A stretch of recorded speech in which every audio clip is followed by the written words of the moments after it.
মক্কার তরুণ ছাগল পালতো মুশরিকের বিশ্বনবী আর আবু বকর রাদিয়াল্লাহু তাআলা আনহু একবার গেলেন, যে দেখে এই তরুণ দাঁড়ায় আছে। বিশ্বনবী বলেন, আমি খুব ক্ষুধার্ত, তোমার কাছে কি দুধ আছে ছাগলের? আব্দুল্লাহ ইবনে মাসউদ বলে, আছে। ওয়ালাকিন আনা মু'তামান, যে দুধ আছে এটা আমানতের, আমি দিতে পারবো না। আনা মু'তামান, দুধ আছে কিন্তু এটা আমার মালিকের, আমি তো দরদ দেখায় আমার মালিকের দুধ, আপনি পথিক, আপনারা দিতে পারি না।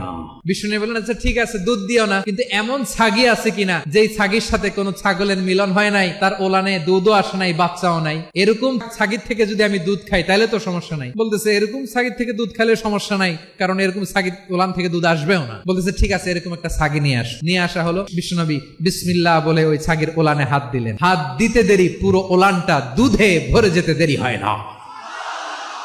বিশ্বনবী আর আবু বকর রাদিয়াল্লাহু তাআলা আনহু দহন করে পেট ভরে খেলেন। এই দৃশ্য আব্দুল্লাহ ইবনে মাসউদের হৃদয়ে দাগ কাটলো। এই মুজিজা দেখে তিনি বললেন, আশহাদু আল্লা ইলাহা ইল্লাল্লাহ ওয়া আশহাদু আন্না মুহাম্মাদুর রাসূলুল্লাহ।